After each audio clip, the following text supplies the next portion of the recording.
that song. I'm in love with that song. I love that song. I'm in love with that song. I love that song. I love that song.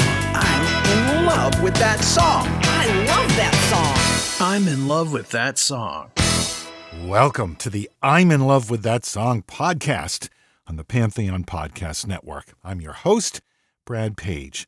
To get back to the warning that I've received, you may take it with however many grains of salt you wish, that the brown acid that is circulating around us is not specifically too good.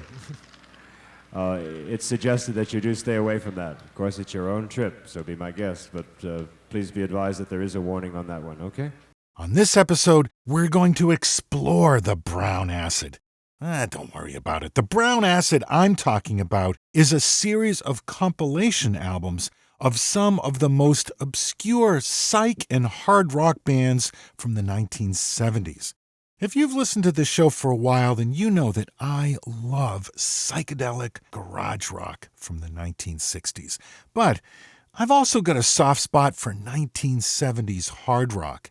And the Brown Acid series collects some of the hardest to find, most collectible records from that period. These were not bands where the members went on to find fame and fortune later. These are bands that managed to put out a single or maybe one album, but never made it beyond that and faded into obscurity. But these records are wild and untamed, and there's some magic in that. And I love this Brown Acid series. I've been thinking about doing a show on Brown Acid, and just this past month, they released their 20th volume in this series. 20 albums full of the rarest, forgotten hard rock that you'll ever hear. Brown Acid, the 20th Trip, is available now on CD, vinyl, or digital if you want to stream it.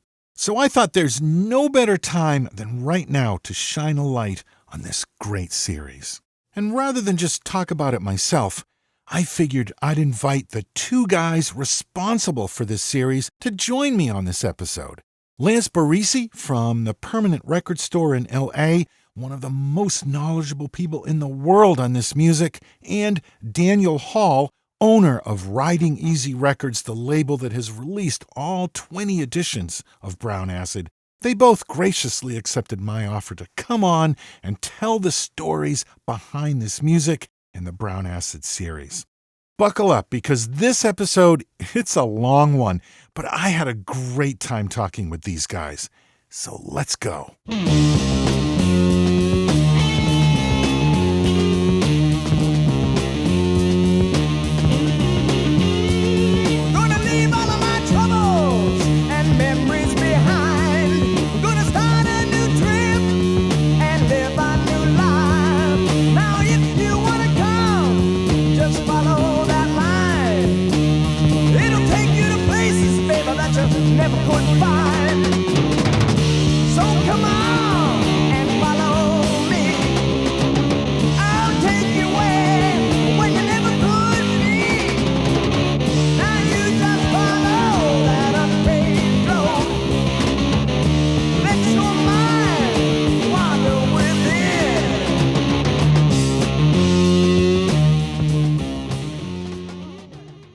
We'll be right back after this message. It is my great pleasure to be joined by Daniel Hall and Lance Barresi to talk about the Brown Acid series on the occasion of their 20th album release. Let's start first, Daniel, by telling everyone what exactly is Brown Acid all about. People ask me all the time, and my go-to easy definition is it's post-hippie, pre-punk. It's in that sort of like no man's land time period where, you know, peace and love is over. There's bad acid going around at Woodstock. People are getting stabbed at Altamont. You know, it is a social, cultural change, and the music is getting more aggressive and louder, but it's not quite heavy metal. It's not quite punk rock. It's just that sort of, you know, sweet spot in the middle. So for those of you who may not be familiar, that is kind of the really quick definition of what it is. And most of it's in America. You guys are doing a really great job of chronicling this lost period of American hard rock. For someone like me who grew up in the 70s, these were the kinds of bands that your older brother played in when you were in high school.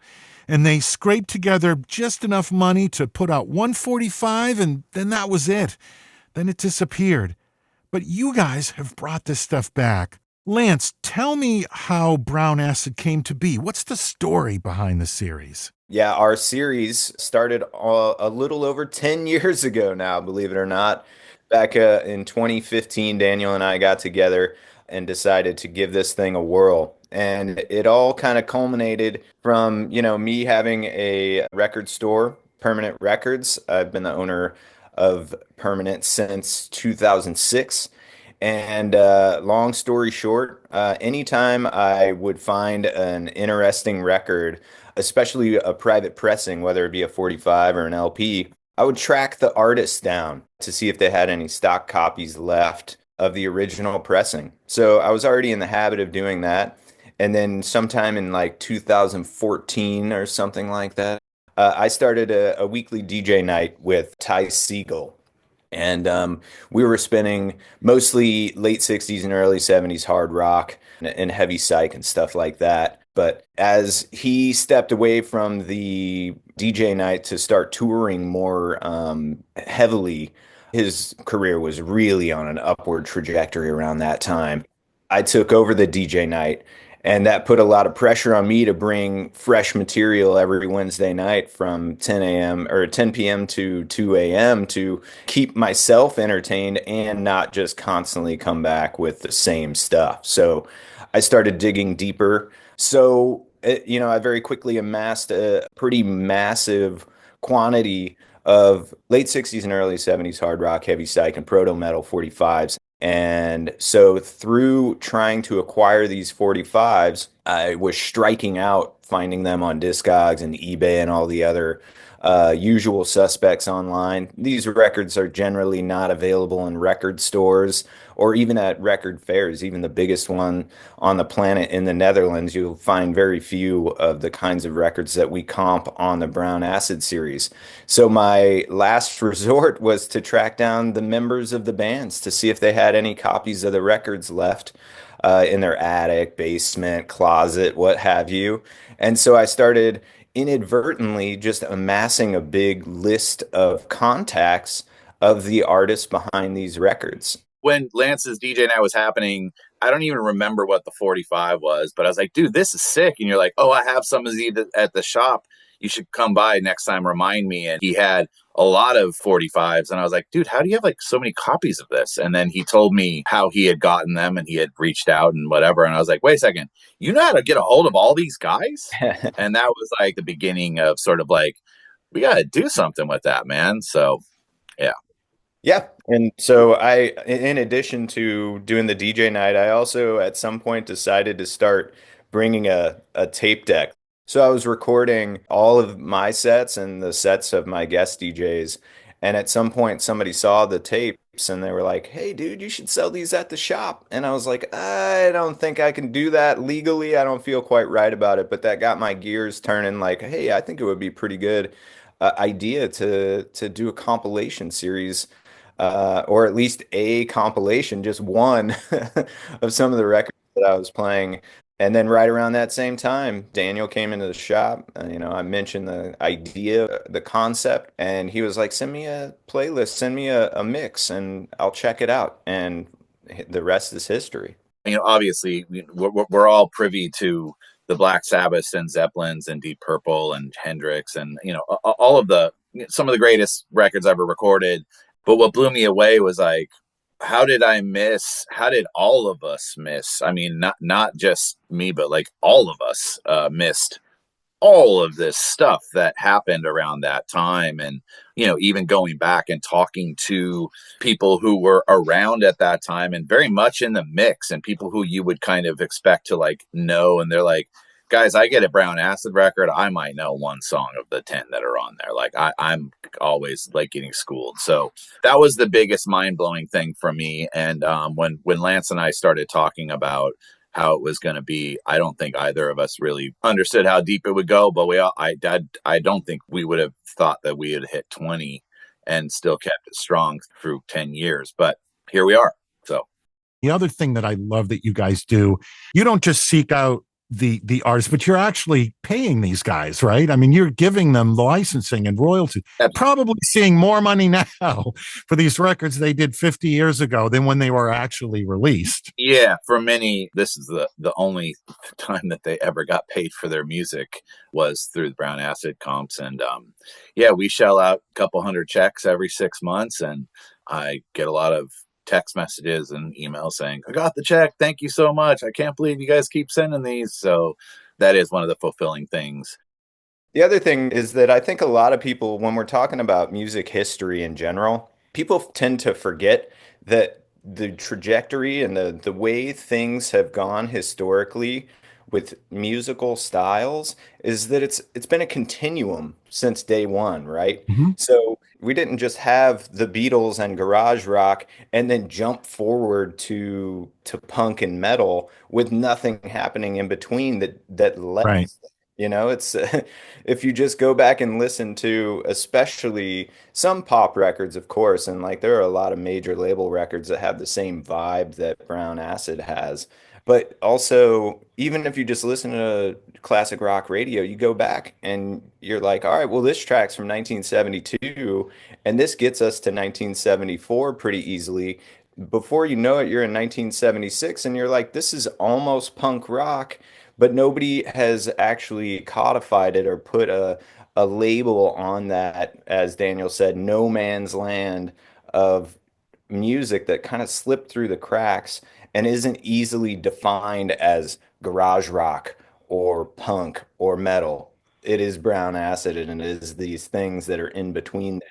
And, unfortunately, hard rock doesn't exactly describe this music perfectly because a lot of people, when you say hard rock, they think Guns N' Roses or Aerosmith or something. Mhm. And that's not necessarily incorrect, but hard rock is just like a little too big of an umbrella. A little too broad. Yeah, Yeah. exactly.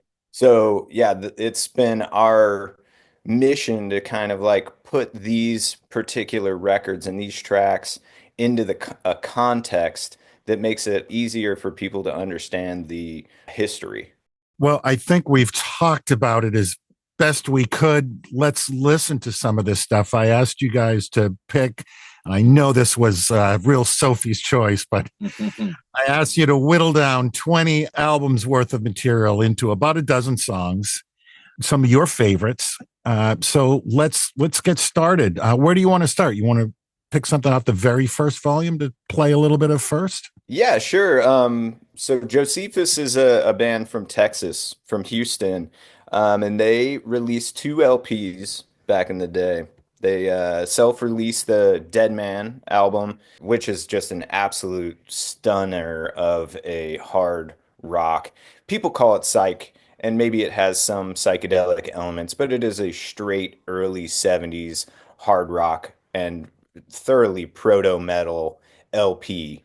And I mean that mo in terms of the sonic vibe of the music, but also the album cover is absolutely frightening. There's just a stark kind of sepia tone skull just blasted on the front of the album cover.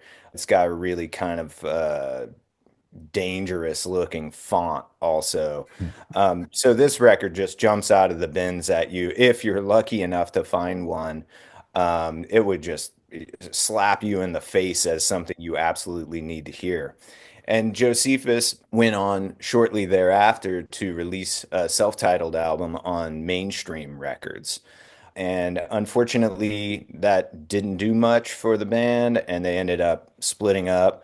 In addition to those LPs, Josephus released two singles on their own Hookah Records imprint, and then one single, a promo single off of the Mainstream Records LP. And Hard Luck was one of the singles that they put out way after the fact. Hard Luck didn't actually even come out until 1979. So we're talking about like almost a decade between when the Dead Man LP and the self-titled record came out. and the two singles that they released much, much later. But the vibe is still, right in line with the time period that we're generally focusing on, going up to 1974. Even though this record was released in 79, it very much sounds like an early to mid 70s affair to me. Okay, well, let's hear Josephus and Hard Luck.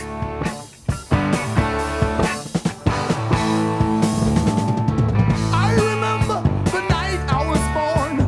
My shoes were soggy and my pants were torn, but no time to worry about none of these things. My mouth was wide open and I just had to say, hard luck, keep trucking.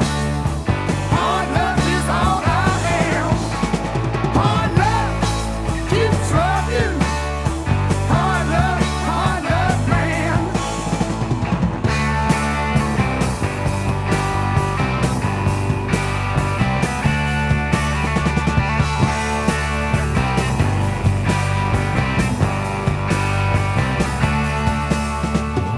My daddy told me when I was young, hey now little boy, don't you go wrong, 'cause look at my life, all the trouble I've had. And lo and behold, after Hard Luck got comped on Brown Acid, it was covered.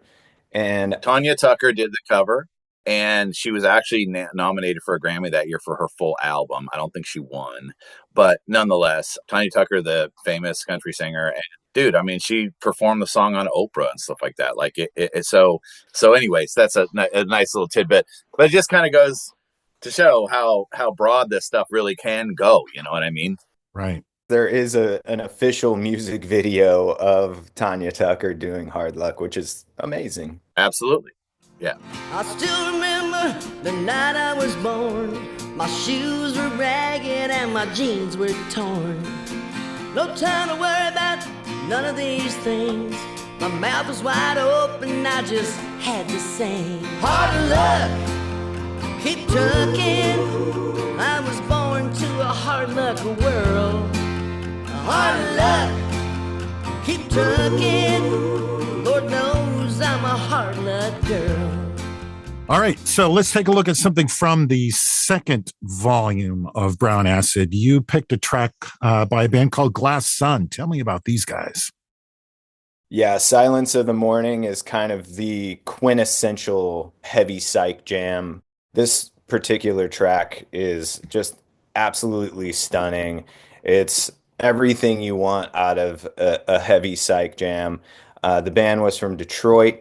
They released this 45 back in the day. They did put out a second single called Stick Over Me, which is good as well. This is a perfect example of exactly the kind of heavy psych that we're trying to comp on Brown Acid. Not all the songs on Brown Acid get into this kind of heavy psych zone. A lot of them are more straightforward hard rock, but goddamn, this track is just absolutely incredible, acid-soaked psychedelic rock. I don't know what more to say about it. You kind of have to hear it to believe how amazing it is. The whole thing's pretty much a masterpiece. It really is a quintessential Brown Acid track. So, All right, let's hear a little bit of Glass Sun and Silence of the Morning. 3, 2, 1.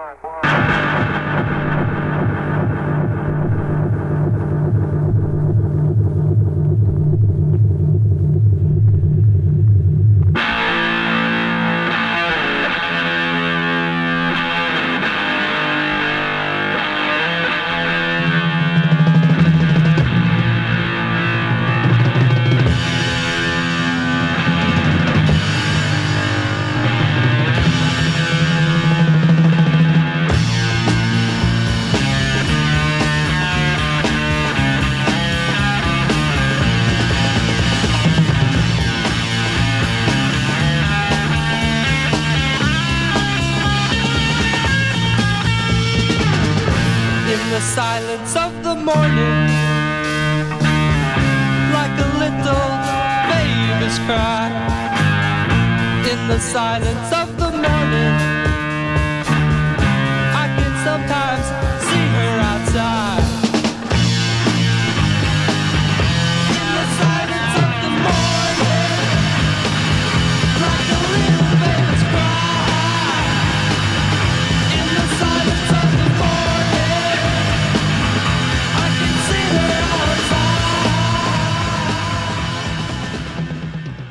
Last Sun and Silence of the Morning. Great fuzz guitar on that one. I love that. Yeah, there's fuzz guitars abound. Oh, sure, The yeah. Brown Acid series. That's kind of one of the. It's the staple, right? Yeah. Fuzz guitar, little rough vocals, but it's all in the charm of these records. Yeah, that's right. I don't know if charm is necessarily the appropriate word, but Oh, that's charming. yeah, I dig it. I love this stuff. All right, what do we got up next? Factory Time Machine. Factory Time Machine. This is another just absolutely mind-blowing track by a band that put out 145 and then ceased to exist. I feel so lucky to have been able to track these guys down because the band is at least lives in the UK now. And they're American guys, if I remember right. I haven't talked to Tony and Andy Kunta from Factory in a long time, but they released this single in 1971, and they did, like many bands of the day in the UK, an edition of 99 copies. I think the reason behind that was for tax purposes. I think if you released a record during a certain time period in the UK, it was considered a promotional thing only, so you didn't have to pay taxes or whatever. It wasn't dealt with the same way by the government. And yeah, both songs on this single are stunning. Time Machine is like the more Sabbathy, heavy jam on the 45. I was getting some like Grand Funk Railroad vibes a little bit until the vocals come in, and he goes at a whole other place with the vocals on this track. Yeah. There's a wild vibrato going on with his vocal Yeah. that you're just like, you can't believe happened. And that's kind of one of the most wonderful parts about these bands self-releasing this material is that they were not inhibited by a record producer or a label Right. A&R person. For the most part, they went into the studio, paid for their own time, and got to make all their own creative decisions, for better or worse. Right. This is unencumbered artistic freedom, which I absolutely love. And maybe in some cases, these tracks would have had a better shot at commercial appeal if they had been more well produced or more professionally produced. But I enjoy the vibe of them as they are. And a lot of the guys that we talk to when we're licensing this material, they ask if they want us to, they'll want to re-record the song, or they'll want to remix it or change it in one way or another. And we always say, no, thank you. We like these songs as they are. Let's re-release the original version and keep it as it was, because that's the way it was meant to be in the first place, Right. It keeps it from being generic. Right. Because it's so specific. The amateurness of it in some cases, not always, but in plenty of cases, but that's all part of it's part of the charm. Yeah, exactly. What makes it work the way it works, right? And another thing that we also get to is like when we're going to license a song, and they'll be like, wait, you want to do what? Like, dude, I recorded that when I was 17. Let me play you my new album. I'm so much better now. And you're like, no. That's I'm sure it's great. This series focuses on this time period, and we'd love to check out your other stuff, but this is what we're talking about, right? Yeah, that's a whole different animal. All right, well, let's hear some of Factory and Time Machine exactly as it sounded in 1971.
Victory, Time Machine. All right, I think the next track you guys got, you skipped ahead to the 5th edition of Brown Acid. You chose a song by a band called Captain Foam. No Reason. Tell me about Captain Foam. You gotta love that, right? Just the name Captain Foam. Some of these names are brilliant. Yeah. Love it. Yeah. I live for this stuff. So we only had to skip ahead to the 5th trip here in the interest of saving time. Otherwise, we'll be here all day. Sure. Captain Foam is actually a solo project by a guy named Richard Bertram. He was from Canton, Ohio. And yeah, he performed initially with another guy named Mike O'Brien as Captain Foam and the Doctor. But then he shortened the name of the group to just Captain Foam and released this 45, just the 145, No Reason, backed with Will There Ever Be a Time in 1972 on Bold Records. And there are other records on this imprint, but it's definitely a tiny little micro label from Ohio. And he recorded in the Youngstown studio, Peppermint Productions recording studio. And we'll get to that later. We talk a lot about Youngstown and a lot about Peppermint Recording Studios when we're talking Brown Acid, because Youngstown was the mecca. But Captain Foam, he was particularly hard to find because I was looking for him in Ohio. And believe it or not, Richard Bertram had an illustrious career in the tech world. And he now lives in a mansion in Malibu. And luckily I don't even remember how I was able to track him down, but I found him and we were able to license No Reason, which again, this is a quintessential heavy psych monster. And I got to meet him because he came out. Yeah, he came out. He had like a crazy, like a one-piece robe on. Like he had a whole vibe, dude. It was not like just some old rock dude showing up with like his jeans and a t-shirt. He came to play. I mean, he was pimped out. So it was pretty exciting to meet him. That's great. He looked like an extra from the cantina scene in Star Wars or something. Yeah. I was like, what is going on? You are from the future, dude. Holy. I remember being there and Lance is like, bro, can you believe Captain Foam is in the building right now? Like, it was so funny. Yeah, we got to talk with him about the band, and the stories he was telling that night were absolutely unbelievable. That particular project was so successful for Richard that when he was out on tour with Captain Foam, had to mail U-Haul boxes full of cash back to Ohio while he was out on the road. I don't know why, I mean, I guess I do know why. You don't just take the cash and put it in the bank, but instead of depositing the cash from the shows, he was just taking the cash and mailing it in U-Haul boxes back home. And also, you can see a photo online of him performing live. He told us all about his setup, which was just mind-blowing. It's literally him with a wall of full stacks behind him, like 6 to 10 full stacks. And he's got this massive lighting rig that kind of goes around the perimeter of the stage, and he's in control of all of the lights and the fog and everything just with foot pedals on stage. And he created his own rhythm tracks just with the guitar and looped them over and over for the live show. So you can see in that photo that he's on stage by himself, and there's no drummer on stage with him in these photos. And you can hear the drums obviously on the 45, but live he was doing all this stuff himself, and it was it was moderately successful. He was playing very sizable venues at the time, and it was like kind of a big deal. And then he ended up being a session musician, and I think he started playing with a bunch of like legendary blues cats, and he moved out to the West Coast and ended up doing well doing that, gave up Captain Foam, and then ended up becoming very successful doing other things.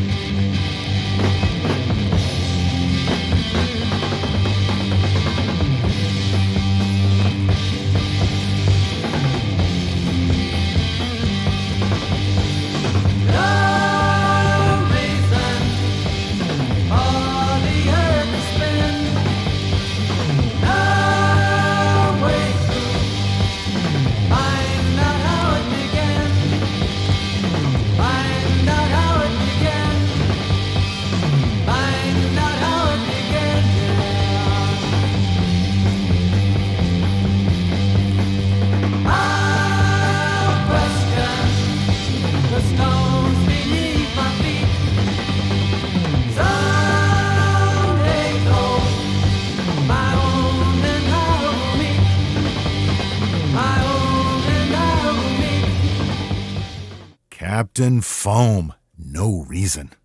So you guys have talked a little bit already about tracking down all of these band members. How difficult is that? I imagine that's got to be a slog in probably 90% of these cases. Is that true? Or Yeah. I would imagine it's not easy. It's rarely easy, but luckily, like I mentioned before, we had a little bit of a jump start because I had already reached out to a lot of folks in an effort to acquire copies of these 45s, right? So that helped. And then I'm extremely motivated and excited about this kind of stuff. So I'm always using whatever spare time I have between running the Permanent Records Roadhouse and acquiring as many used records as I can for our store to spend as much of my other time tracking these guys down because A, we want to license these tracks for Brown Acid. B, I would love to purchase copies of the record for the store and my personal collection if I don't have them already. And C, getting to hear these guys' stories is absolutely amazing. Yeah. You know, you sometimes the story behind the record is even better than the song. Right. But yeah, I mean, not only is it difficult to find some of these guys because a lot of time has passed. You know, we're dealing with records now that are, in some cases, more than 60 years old, you know. And unfortunately, a lot of the guys that were in these bands are getting up there in age and or have already passed on. Yeah. And also, when we do finally get a hold of them, most of these people came up at a time when the record business was pretty predatory and artists were getting taken advantage of and getting just completely hosed. So there's already this sort of built-in distrust of a record label coming to them. Sure. But the one thing that we have is our word and our track record, and you know, we can show them our body of work, especially at this point. It's sort of an institution at this point. Have you ever had someone just flat give you a no? Yeah, absolutely. Yeah. Is that heartbreaking? When you've chased a record down and you really want to get it on the series and somebody No, Lance just keeps hitting them up every 3 months until they say yes. So you just wear them down. Well, that's not actually true. I only do that if someone says I'm not interested right now. Right. At this time. But yes, we have been told a handful of times. It's rare, but more often than not, if someone's saying hard no, please don't contact me again about this, it's usually because they want nothing to do with that era of their life anymore. Mm-hmm. And that's completely fair for a couple of reasons because first and foremost, you got to remember these guys were in these bands and they put a lot of effort into making these records, right? And for the most part, they were not successful. Yeah, it can be painful, sure. Yeah, and who knows what kind of other bad blood there might have been between any given band member and their other bandmates. You know, a lot of bands break up because, you know, a guy sleeps with a other guy's wife or sister or whatever, and it gets ugly. And, you know, I know a lot of people in contemporary bands that don't talk to each other anymore. And for these guys, what's the point of dredging up a whole lot of history and bad memories for what amounts to not a whole lot of money at the end of the day? Right. You know, this is a labor of love for everybody involved. And we understand that. We're not offering these guys $1 million checks. And as Daniel has said in the past, nobody's driving a Lamborghini around here, you know? Another time, the guy said, I'm a Christian now, and I don't want to have anything to do with that part of my life where I was doing psychedelic drugs. And yeah, he didn't like the name of the compilation series. He didn't like the artwork that was part of the compilation series. And we're like, okay, well, we can't argue with you there. So, yep. And we say thanks and respectfully leave them alone. All right, the next track you guys picked was from a band called Summit, a track called The Darkness. This one kicks off with some textbook echoplex oscillation.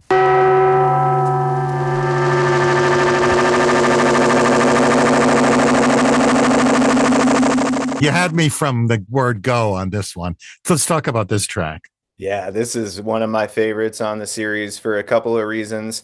The intro and the outro make it really fun to DJ, and Summit are from Missouri, and that's where I'm from. And there's not a whole lot of these kinds of records from my home state, unfortunately, just a handful.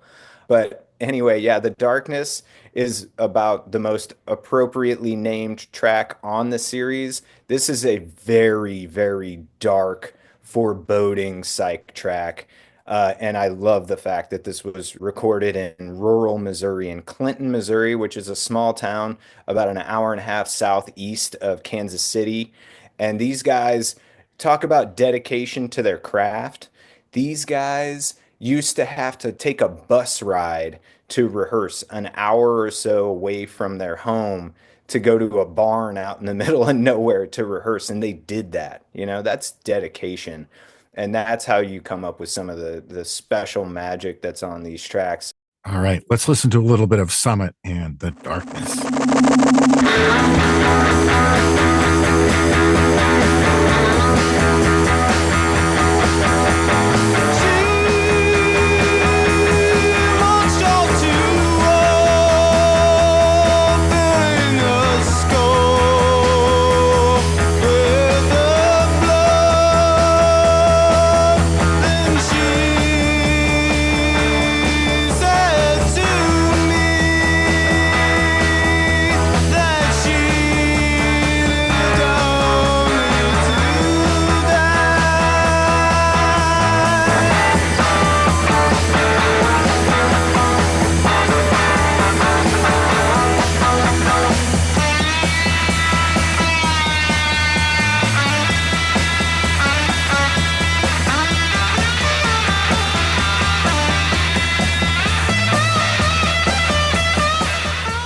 Darkness by Summit. We're going to pause here for a quick break, and then we'll be right back. The next track you selected was one of my favorites, too, a band called Attack, and the song School Days with a Z, D-A-Z-E. Tell me a little bit about this one. Yeah, fans of the Detroit sound, from the late 60s and early 70s will immediately recognize the MC5 influence on School Days. These guys were absolutely amazing. They're from St. Clair Shores, Michigan, just outside of Detroit. And the fact that these guys did not get signed to Elektra around the same time is just a tragedy. This band should be a household name. The production on this 45 is just as good as the early MC5 singles. Stooges stuff too. I mean, it's like right in line with what was going on at that time for sure. Totally. Both sides of the 45 are killer, and it's one of the rarest ones on the series too. I'm looking at the stats on Discogs right now. There are no copies available for sale. 319 people want this. Only 20 people have it, and it has sold for as much as $1,000. I wouldn't be surprised if it went for 3 times as much the next time it comes up for sale. A great riff. I love the drums on this one, too. This is a band called Attack with School Days.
That was Attack with School Days.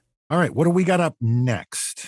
This one is near and dear to me. And this one maybe has one of the wildest stories behind it. I hope you have time for it, Brad. Yeah, let's talk about Stonewall. Oh my goodness.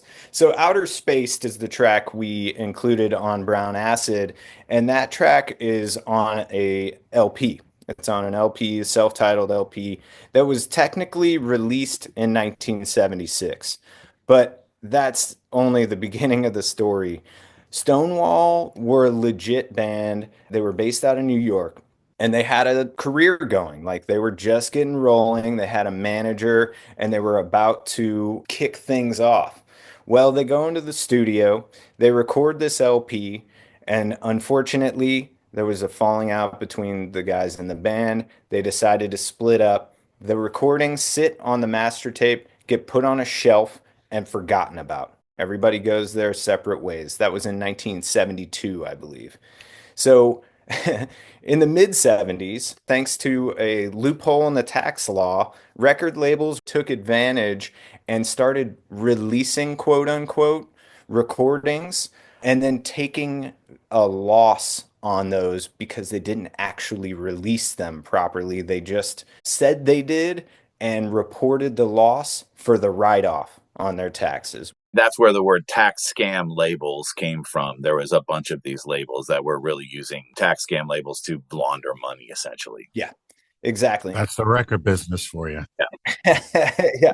As if Morris Levy needed more shadiness. Right. He was able to form Tiger Lily Records to release a whole bunch of material that, lo and behold, took huge losses. Well, they only took huge losses because he reported that he didn't actually even release any of these records properly. And the Stonewall tape, for whatever reason, got pulled off the shelf and pressed to vinyl. Probably only in an edition of, 100 copies, maybe. There's only 5 known copies to exist of this particular record, right? They all say for DJ use only, not for sale on the label. And the record was pressed. It was actually pressed in some unknown quantity in 1976, right? The recordings from 72, released in 1976, quote unquote. Well, this record exists somehow, some way, somewhere, unknown until the mid 80s when Paul Major, a guy who, well, he's in Endless Boogie now and a legend in the record collecting world, he was trading records with traders and collectors and dealers all over the world, and they were sending each other boxes and sharing finds and stuff. And he got the Stonewall record in one of these trade boxes. He puts it on. He's like, oh, that's cool. He was like way more into the outsider scene and like really, really crazy psych records. And this thing didn't immediately check a box for him. So he offered it up for sale in his mail order catalog for $60. The mail order catalog goes out to all of the recipients. Nobody bites on it. And one night he decides to just go ahead and throw this record back on, revisit it, and it clicks. And he's like, oh my God, this is a monster. I'm keeping this. It's never going to be offered up for sale again. So somehow, some way, I'm not sure if it was from Paul's copy or otherwise, it gets bootlegged. It's bootlegged on vinyl. It's bootlegged on CD numerous times, over and over and over, bootlegged.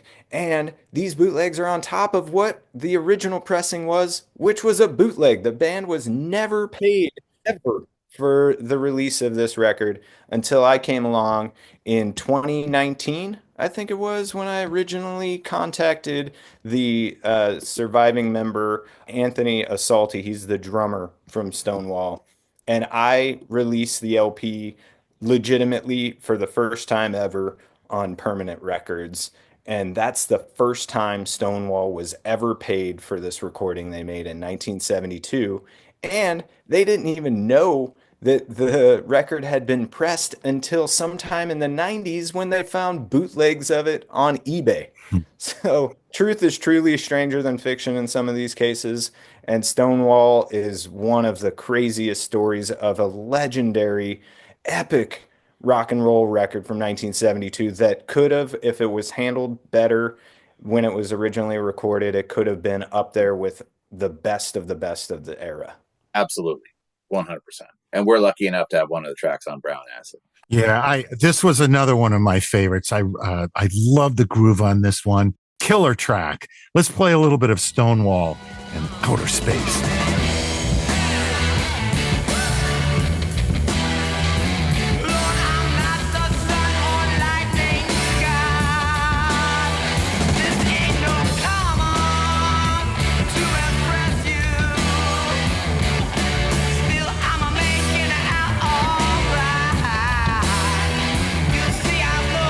Where's to run this blood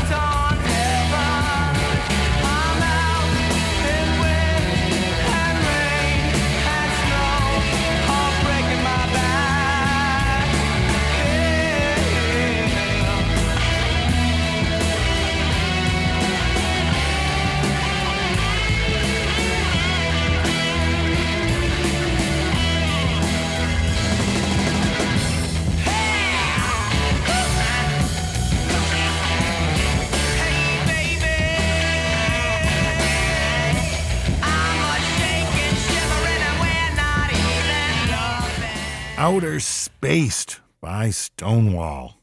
One of the things that I really love about this series, your design, the album cover art, the graphics, who handles that? Who came up with that? Where do you find these photographs? All the design work is done by Jerry Yoshizu, and she actually is the creative director for the Writing Easy Records label. So she has a hand in every single cover, design, whatever.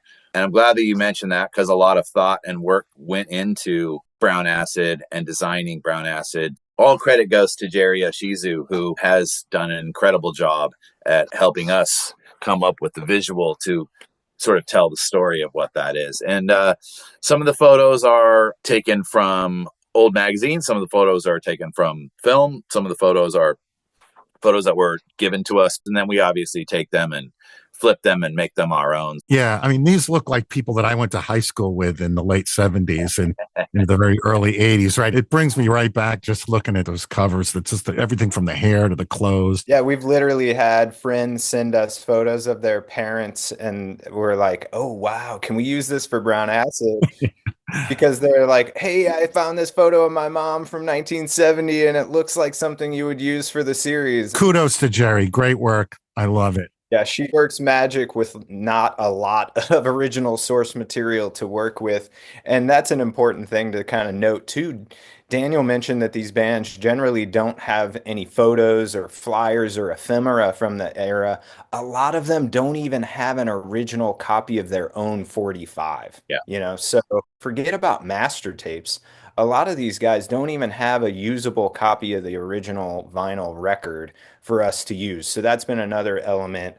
We have to track down the record. If I don't already have it, the hunt is on once we've licensed the track to be able to release the material properly, because you can't just take an MP3 off of YouTube or wherever else you might find it online and just throw it on a vinyl record and have it sound as good as the rest of the material on there, you know? Yeah. Right. Well, one of the artists on Brown Acid, you've been able to reissue a complete album of his work, Gary Del Vecchio. That's exactly right. Yep. I got my copy right here. All right, man. Yeah, Gary's been great to work with. Obviously the Buzzin' 7-inch came out when did that come out? 73? 1970. It's a pretty early one. And Gary was in high school when he recorded that one. Yeah.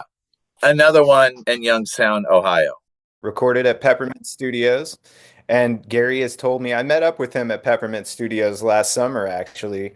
Went on a tour with Gary Ramey and Anthony, the guys that Gary's the original, one of the founders of the studio there. He's been there since day one, and he still records new music in there. They have a massive archive of tapes. It's an amazing facility.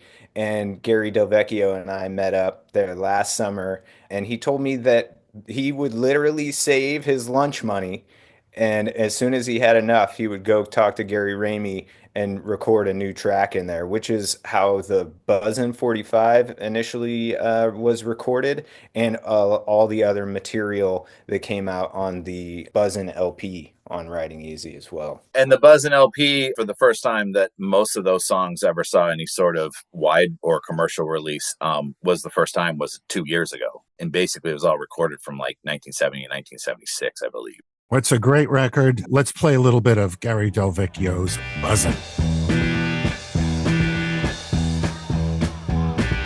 Woke up today.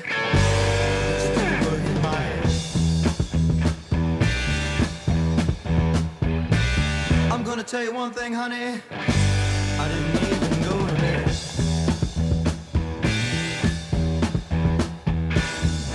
I'll be buzzing till my days end.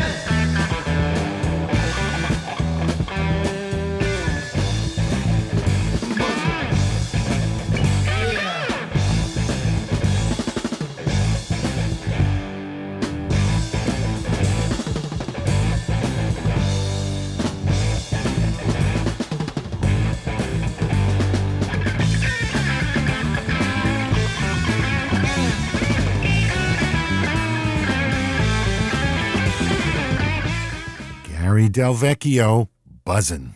Okay, next up is Raven. Now, this is not the Raven, the heavy metal Raven from the 80s. This is one guy, right? Raven is one guy. Correct. Let's talk about this record. Raven, and the track you chose was Raven Mad Jam, which is, I mean, it's all there in the title. It is quite a mad jam for sure. With just this is a wasted biker rock LP called Back to Ohio Blues. It was originally released in 1975. Yeah, Raven was a free spirit. He's no longer with us, unfortunately, but I'm in touch with his estate. And his brother-in-law told me that he, grew up in Columbus. At some point, he kind of drifted off down to Florida, was just kind of hanging around with a biker gang and like writing and recording songs. And then back in 1975, he moves back to Ohio, hence the name of the LP, Back to Ohio Blues. He goes into the studio with a bunch of these songs that he had written and just jams them out with a bunch of other musicians. There are other musicians on the LP, obviously, but little is known about any of the guys that were in the studio at that time. I think there was just such a drug-fueled haze around the whole situation that they just went in there, ripped this thing out, and then kind of went their separate ways. Raven passed not that long ago because he was behind the reissue that came out in 2007, where he changed up the album cover and put a contemporary photo of himself on the cover with an acoustic guitar, and he's dressed all dapper. It is truly a unique, unhinged listening experience, and Raven just totally shreds all over this thing. This guy truly lived a rock and roll lifestyle. He embodied brown acid, okay? Definitely, yeah. 4 minutes into it, you get a drum solo that lasts for a couple of minutes, I think. And then it ends with like an acoustic guitar, Jimmy Page style workout. This song's got it all, folks. Right. Yeah, it's it's everything. This is a great track. It's Raven and Raven's Mad Jam.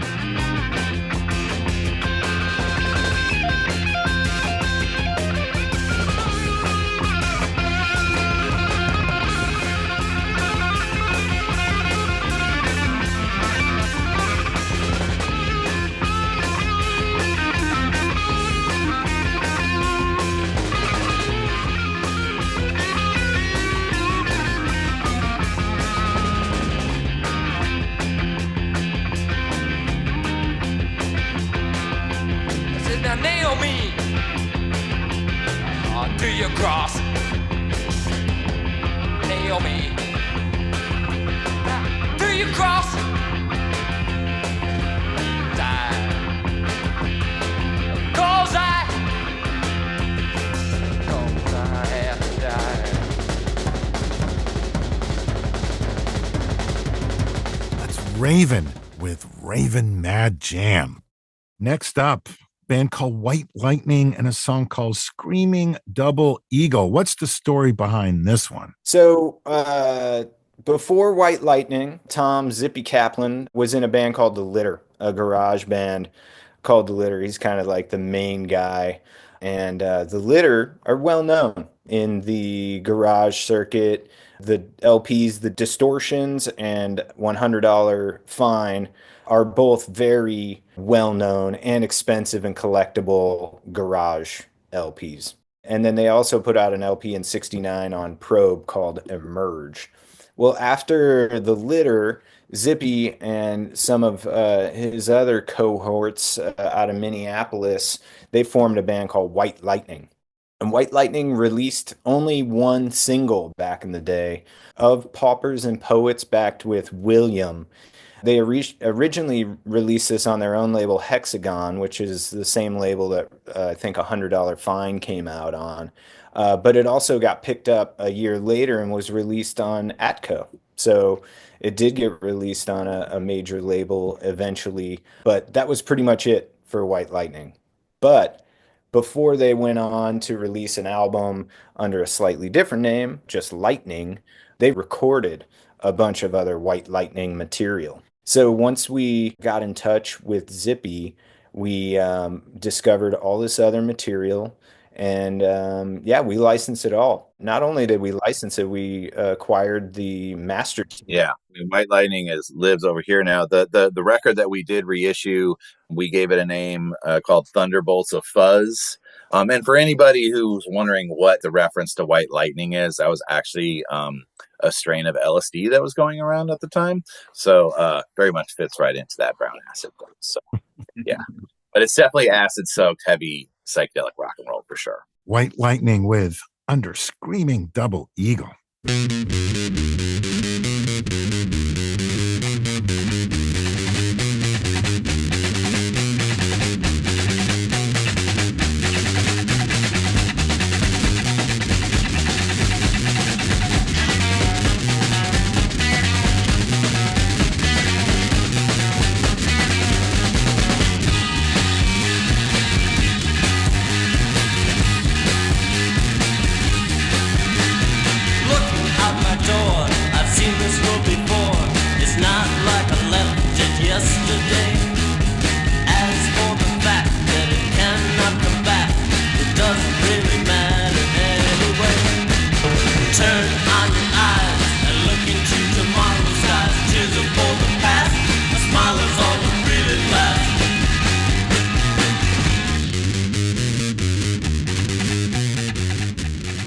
Under Screaming Double Eagle by White Lightning.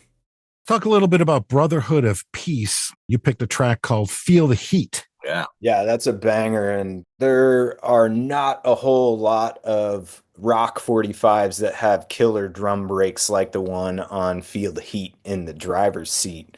But yeah, wow. Hip hop producers should take note of this one, especially because they could flip this beat so easily. Yeah, it's a really funky track too. Yeah, this is my favorite of the tracks you picked. This is my favorite one. I really like this one. Love the riffs. Great bass playing. Was really well recorded bass too, which is something you don't always get on a lot of these records. But it sounds very professional. Yeah, great guitar solo, great vocals, nice harmonies. Cool percussion at the end. It's a great track. Yeah, it kind of reminds me a little bit of David Bowie Fame, like the vibe and the feel of it. But yeah, you're totally spot on there. It's a groovy track from Mount Airy, North Carolina. That's where they're from. Yeah, if David Bowie was from North Carolina and got into some Southern rock, that might be what had come out of him for sure. In a different universe. And that's kind of an important element of brown acid too, Brad, is a lot of these tracks could have been hits in an alternate universe, you know? Any one of these bands, and Brotherhood of Peace is a good example of one that was accessible enough, well recorded enough, catchy enough to have broken through if circumstances had been different, right? You know, it just goes to show you that it doesn't just take talent to become massively famous and successful in the music industry. You have to be at the right place. Mount Airy, North Carolina was not the right place and at the right time. And you have to have a lot of stars align and be willing to play the game that the people who did become famous played to be able to get to where they got. Yeah, Brotherhood of Peace is such an underrated band. They released this single in 78, I think it was, but before that they released an LP called Cuttin' Loose in 1976. And the single we chose for Brown Acid is not on the LP, and we chose that single because the entire LP got reissued on Riding Easy Records as well. It's a really, really melodic, fun rock and roll record from 1976. Yeah, I really love this one. So let's hear a little bit of Brotherhood of Peace and Feel the Heat, Driver's Seat.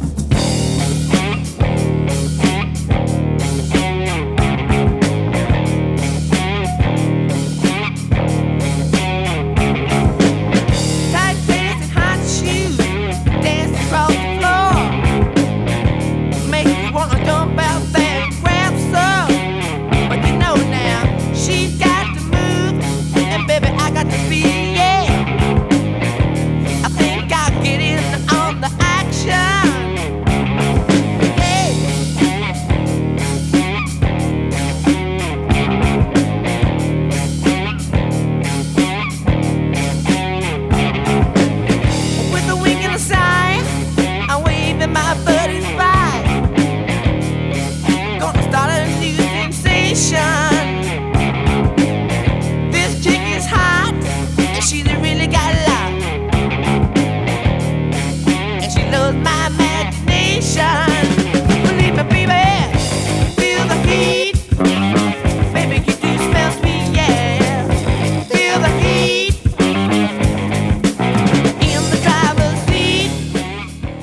Brotherhood of Peace with Feel the Heat in the Driver's Seat.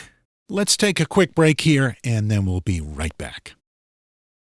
The next one you picked was Songs of the Dead by Parchment Farm. This to me sounds like the Allman Brothers if they were punks. That's actually a really good description. I like that. Yeah, this track is outstanding and has to be one of the heaviest tracks ever recorded from a band from Missouri, especially from this era. Parchment Farm recorded this material in the late 60s, maybe into the early 70s. I don't remember the exact dates. 72, I think. Yeah. And they never released any of this stuff, which is just unbelievable because it was fantastic material, pretty well recorded, easily could have had Songs of the Dead on a 45 at least, but it never saw the light of day. And the only reason Daniel and I know about it, and now the world at large, is because through trying to license, was it Osage Loot or? Yeah, it started with Osage Loot. And then we figured out that the same guys that were in Osage Loot were involved with another band out of Missouri called Backjack.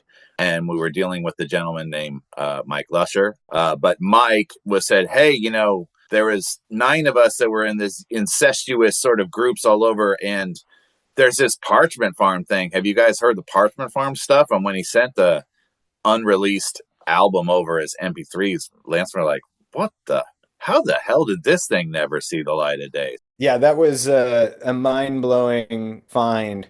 Essentially, I had been looking for the Backjack guys, and I was striking out. And I went down the road of looking for the Osage Loot guys.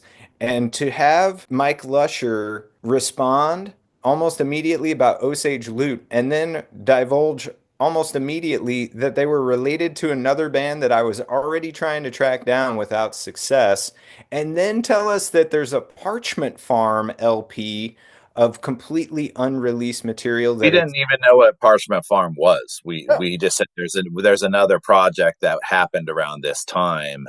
And on top of that, Mike takes meticulous notes and has all kinds of stuff that like most bands never held on to. He even had like Super 8 video of like a rehearsal one day. He really came through with some just goldmine. As we were saying, a lot of these guys don't even have a copy of their record, let alone an old show flyer or a poster or band photos that could be used for anything. And Mike just had all this stuff that was archived and in really good condition. And yeah, we took the tracks that they had and we had them remastered and run through some expensive gear. And like, that's what the album is. And there's other recordings that we're still considering releasing from that core group of people. Just an unbelievable treasure trove. Thanks again to Mike Lusher for making it all possible and being such an amazing archivist. Yes. That's such a great story. It's so great. Let's hear a little bit of Parchment Farm, Songs of the Dead.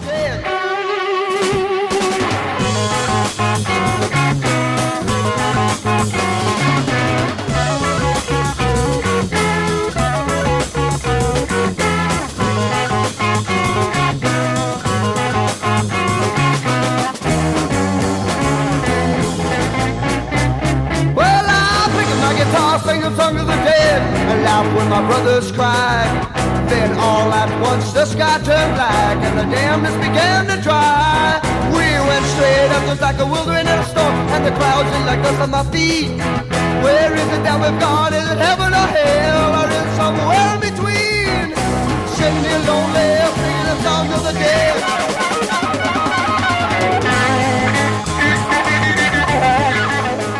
Parchment Farm, Songs of the Dead. All right, well, that brings us right up to today. The 20th volume of the Brown Acid series is out now. I just got my CD in the mail the other day. I own all of them on CD. I have a few of them on vinyl as well, but I love this series. It's so great. Even up to volume 20, you guys are still finding some fantastic material to put out. You wanted to spin up one track from the latest edition. This is by the Banana Brothers, a song called Suck You In. What's the story behind this one. This is probably my second favorite of the tracks that you guys picked. I really love this one. But who are the Banana Brothers? Why are they called the Banana Brothers? And what exactly are they sucking in? That's definitely a better question for the Banana Bros themselves. But I'm sucked in by this track, and the story behind it is absolutely unbelievable because, first of all, the Banana Bros Johnny Banana 45 does not exist on Discogs. There's only one reference to the 45 existing on the internet, and that's on rateyourmusic.com, which I don't know who uses rateyourmusic.com, and no slight to them, but it's not necessarily a huge resource. And so I have a copy of the Johnny Banana 45. My copy has Johnny Banana on both sides. So it does not even have the track Suck You In on it. However, the Rate Your Music listing does list that, and my girlfriend's copy of the 45 has Suck You In on it. And because of Tara's copy of this 45, we were able to include Suck You In on Brown Acid, the 20th trip. They don't know why some copies got pressed with Suck You In on it and some didn't, even though the center labels for my copy and Tara's copy are exactly the same and say they only have Johnny Banana on both sides.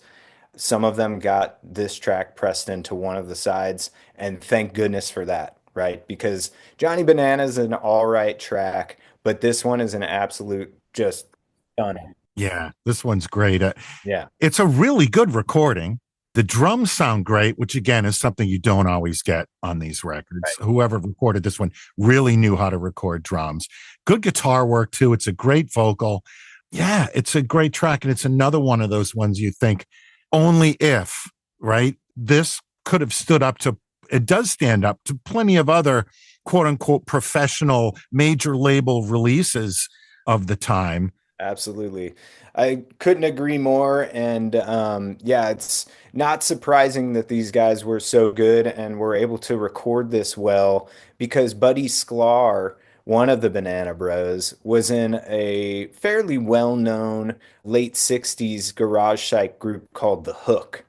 So he had plenty of experience in the music industry. He's a very accomplished musician. So it's fantastic that he continued on and recorded this 45 after his career in The Hook. And I don't know if Daniel wants to divulge this information on this podcast or not, but I'll just go ahead and say it and you can edit it out if it doesn't work for this. We've licensed both of the Hook LPs for reissue on Riding Easy Records as well. So that's exciting. That's a world exclusive. So when will those be coming? We'll get them up on digital probably this year, but physical, we have a little bit of a backlog. Awesome. Let's hear a little bit of the Banana Brothers, Suck You In.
Banana Brothers with Suck You In.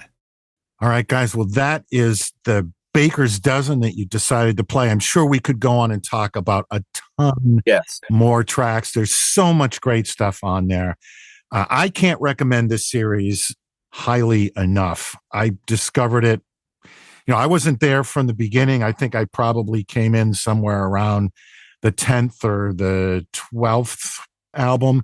and immediately went back and bought all the prior editions. I bought every version that's come out since, and I've loved every one of them. They are so much fun. You know, if you're a hardcore music fan, you got to check some of this stuff out. What is the best way for people to explore these albums and purchase them? Should they do it from the Writing Easy website? Is that the best place to go? Obviously, it's on all streaming platforms, so you can try it before you buy it if you don't need, you know what I mean? But go in there and check it out. But we always recommend, if you got a local shop, support your local store. Sure. Those are the stores that continue to sort of help spread the gospel. Obviously, writingeasyrex.com has them. Permanent Records has them. There's a lot of different ways to get this. I think we still have maybe like 3 or 4 of the diehard versions of the 20th Trip that come with like a book and some extra stuff and whatnot. But regardless, as long as you buy it, whether it's digital on Bandcamp or you're streaming it or whatever, or even if you don't have any money, take a listen to it and share your favorite track on social media. Like, you don't have to spend money to support small endeavors like that. Sharing something on social media is great too, you know, and you might tip somebody off who will come out and buy a record. So Brad, I just want to thank you so much for taking the time and having us. And the fact that you buy these things is it means a lot. It really does. Oh, it's my total pleasure. The fact that you guys are keeping this music alive, you're putting it out there. I can't recommend it highly enough. Please go check it out. Lance Barresi from Permanent Records, Daniel Hall from Writing Easy. Thank you so much for taking the time to come on the show and talk about this series in the 20th edition. Congratulations on making it to 20. I'm sure there'll be more coming. I'll be in line for the next volume for sure.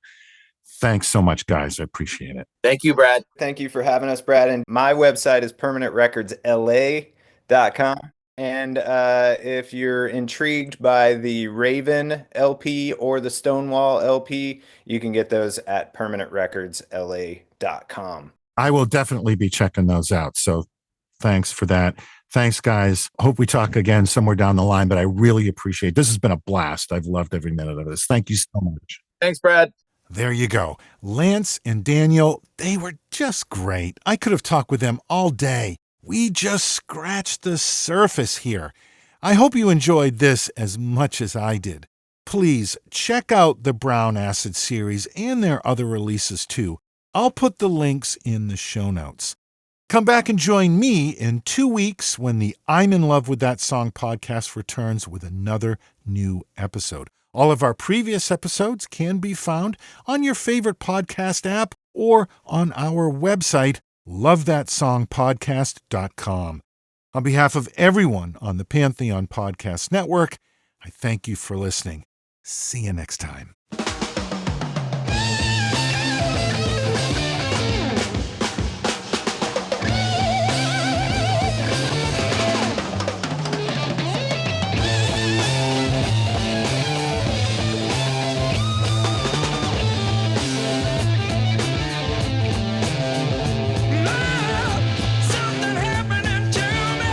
Such a good feeling.